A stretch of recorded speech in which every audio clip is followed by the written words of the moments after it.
यदा यदा हि धर्मस्य ग्लानिर्भवति भारत अभ्युत्थानं धर्मस्य तदात्मनां सृजाम्यहम्।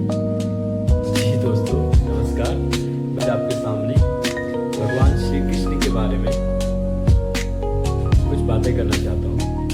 भगवान श्री कृष्ण जो युगपुरुष थे और एक आइडियल कह सकते हैं, हर पुरुष स्त्री और हर किड्स, हर उनका जो पूरा उनका जो चरित्र है, उनका जो जीवन है, हर किसी के लिए बहुत ही इंस्पायरिंग है। भगवान कृष्ण जो विष्णु के अवतार माने जाते हैं, अभी तक संसार में भगवान विष्णु के कहते हैं, कहा है कि 23 अवतार हैं। 23 में 2 अवतार बहुत ही मुख्य हैं, प्रमुख कहलाते हैं, जिसमें भगवान राम का और दूसरा भगवान कृष्ण का है। 10 अवतार में भी भगवान कृष्ण और भगवान राम का को मुख्य किरदार के रूप में देखा जाता है, या मुख्य भगवान के अवतार के रूप में देखा जाता है। तो भगवान कृष्ण के बारे में उनकी महिमा, उनका बचपन और उनकी जवानी से लेके उनके धरती से आलोक होने तक उनकी जो पूरा जो जीवन है बहुत ही इंस्पायरिंग है। आप उनकी वाणी से लेके उनके कलर कॉम्प्लेक्स, उनकी लाइफ, उसको अगर देखते हैं तो आप बिना उनसे इंस्पायर हुए नहीं रह सकते। आप सोचिए, एक छोटा सा बच्चा जब उसका गर्भधारण नहीं हुआ है, तब से उसके माता पिता कंस की कालकोठरी में बड़े हैं। 7 भाई बहनों को पत्थर पर टकरा के मार दिया गया है। 8वें में उनका जन्म होता है। माता पिता बेड़ियों से कैद हैं। उसके पश्चात उनको वहाँ से ले जाया जाता है नंदग्राम में माँ यशोदा से वो की ममता मिलती है। वहाँ वो गोपियों के साथ खेलते हैं ग्वाल बाल में। एक राजा पुत्र होने के बावजूद भी वो एक ग्वाल बाल की तरह रहते हैं। तो उनके व्यक्तित्व में एक तरीके का क्या है कि एक ठहराव है। उसके बाद भी उन पे अटैक होते हैं। उन्हें हर बात पे उन्हें मारने के लिए उन पे कंस द्वारा लोगों को भेजा जाता है, कभी राक्षसों द्वारा। नदी में जाते हैं तो काली नाग द्वारा बॉल में लेने जाते हैं, तो उनके ऊपर गोवर्धन पे आपदा आती है, तो अपनी कनिष्ठ अंगुली से गोवर्धन को अपलिफ्ट कर देते हैं। तो इस तरीके से हम देखते हैं कि श्री कृष्ण का फिर वापस आते हैं। कंस से युद्ध होता है। युद्ध होने के बाद वृंदावन मथुरा में रहते हैं। उसके बाद मथुरा में जाके रहते हैं। मथुरा के बाद वो अपना द्वारिका में अपना राज्य बनाते हैं। स्टडी के लिए फिर वो संदीपन के पास जाते हैं, वहाँ योग विद्या सीखते हैं। तो कुल मिला के अगर देखा जाए तो कृष्ण का जीवन ही बहुत ही संघर्षपूर्ण रहा है। उसके पश्चात भी आप कहीं भी उनके माथे में कहीं शिकन नहीं देखेंगे। उनके चेहरे पे हमेशा मुस्कान रहती है। महाभारत का युद्ध तक देखते हैं, पूरे परिवार को, पूरे वंश को अपना खत्म होते हुए देखते हैं गांधारी के श्राप के कारण। फिर भी वो अपने आप को एक स्टैंड लेते हैं, अपने आप को एक लेवल पे खड़ा करते हैं। तो उनसे हमें शिक्षा मिलती है। और वो भगवान कृष्ण ही हैं जो हर पल हर समय हर लोगों को कहते हैं कि मैं भगवान हूँ। अभी तक के जितने भी अवतार हैं वो अपने आप को मानव के रूप में ही प्रेजेंट करते थे या नॉर्मल रहते थे, बट श्री कृष्ण हैं जिन्होंने खुद पे कहा कि मैं भगवान, अहम ब्रह्मास्मि, मुझ में ब्रह्मांड है। बचपन में उन्होंने ममता में किस माँ यशोदा के साथ जो भी उन्होंने बाल खेड़ाएँ की, जो बचपन में राग होता है, बाल रस होता है, वो ऐसा आप कहीं नहीं देखेंगे। उसके बालपन भगवान राम का भी इतना सौंदर्यपूर्ण होता है जितना कि भगवान कृष्ण का होता है। उनका वर्ण रस कभी रसखान ने किया है, सूरदास ने किया है।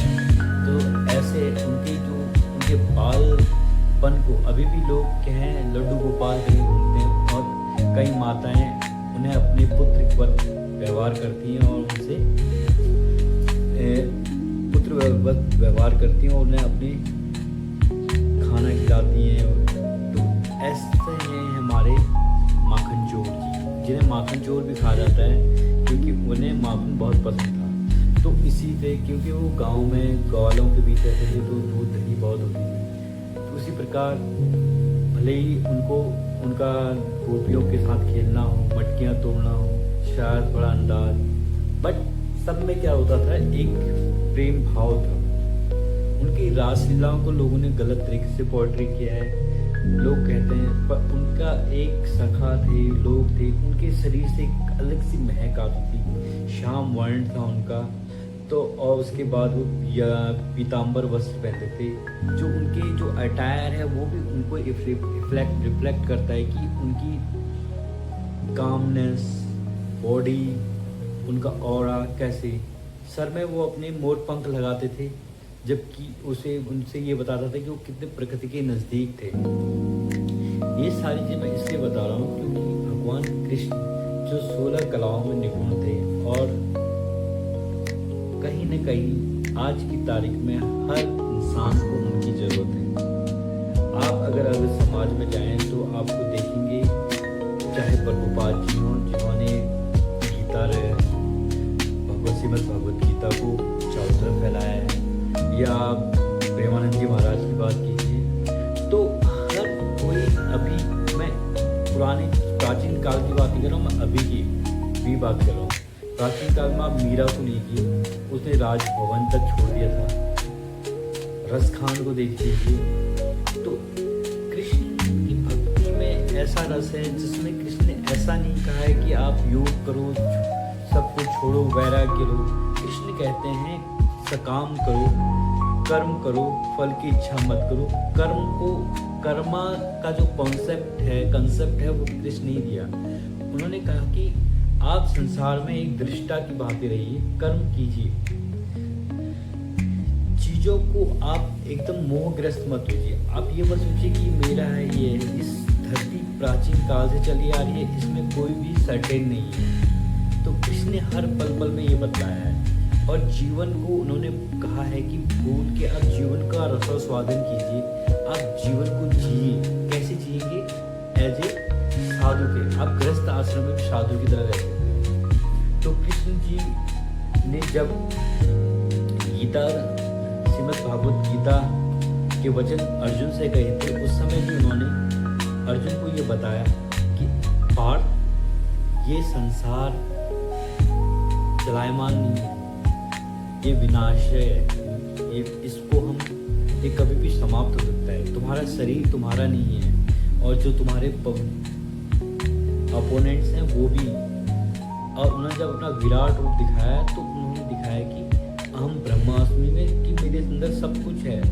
तो आज के तारीख में भी, जैसे मेरे पुराने वीडियोज में मैं कहता हूँ क्वांटम फिजिक्स में, तो क्वांटम फिजिक्स भी आजकल यही कह रहा है कि सारी चीज़ें सत्य हैं, और सब सत्य चीज़ों को, कि मतलब कि ये पूरा यूनिवर्स कहीं ऐसा तो नहीं किसी की बॉडी के अंदर है, तो वो सीड सागर, मल्टीपल पैरल, तो ये सारी चीज़ें भगवान कृष्ण ने हमें पहले ही बता दी थी। श्रीमद् भागवत गीता को सुनने वाले अर्जुन के अलावा हनुमान जी और संजय जी थे, जिन्होंने धृतराष्ट्र को युद्ध का सारा बखान बताया था।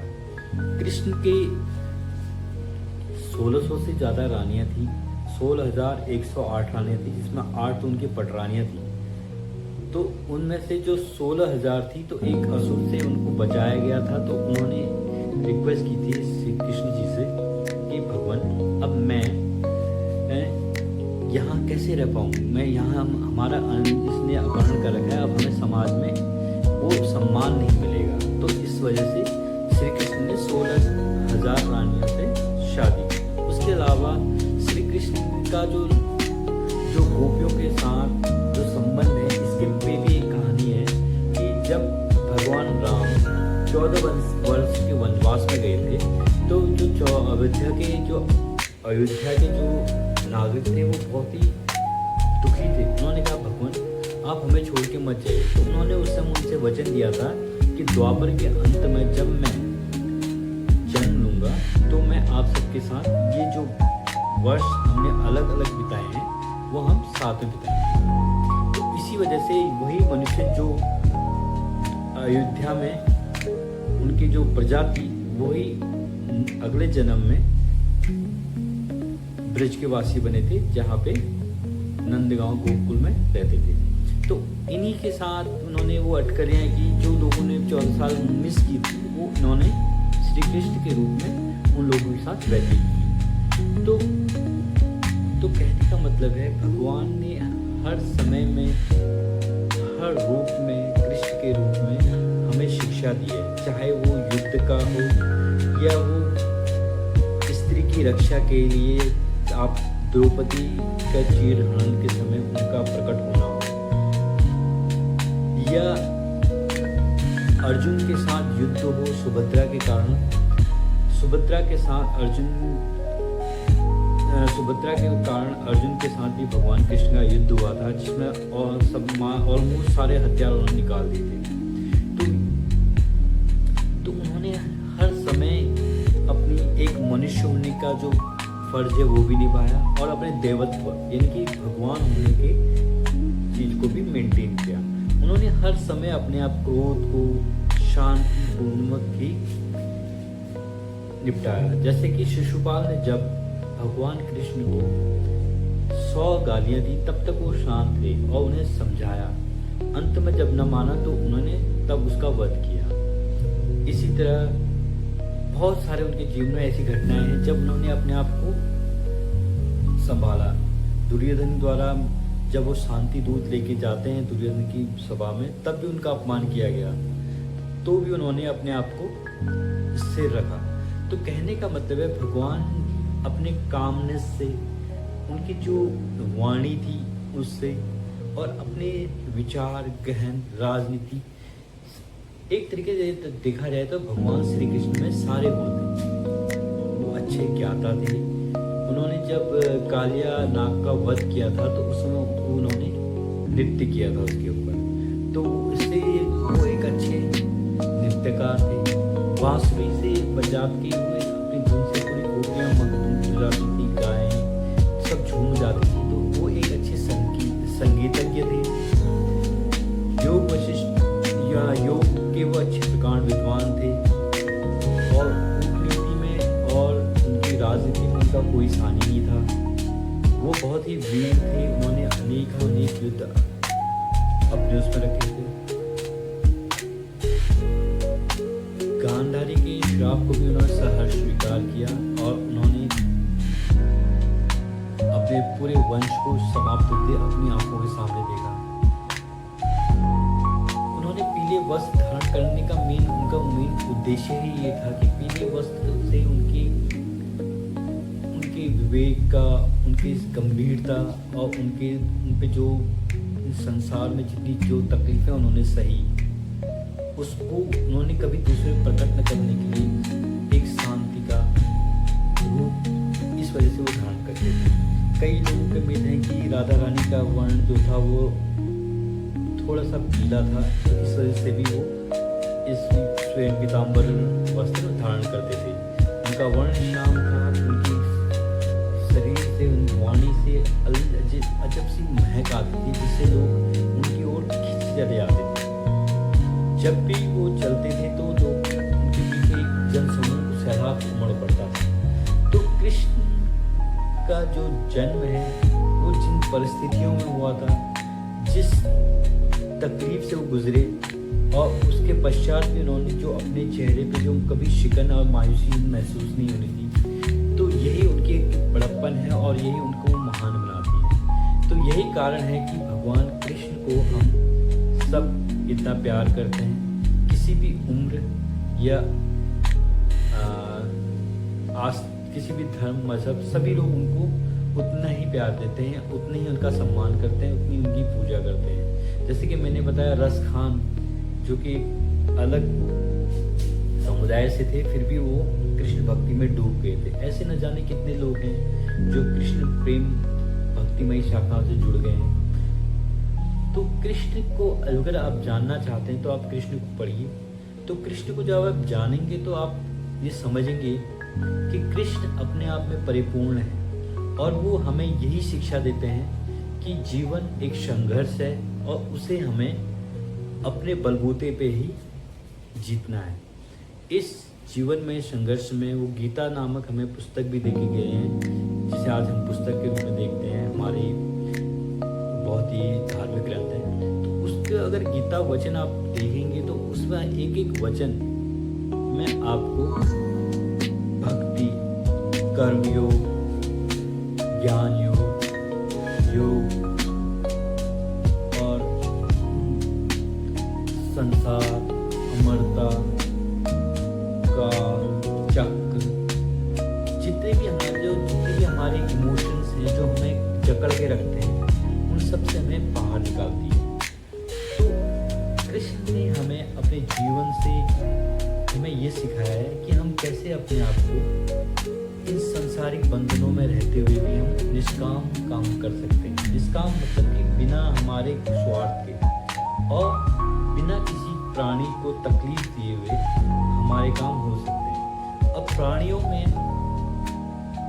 हर किसी के अंदर जो आत्मा है, आत्मा और परमात्मा में संबंध कैसे बन सकता है?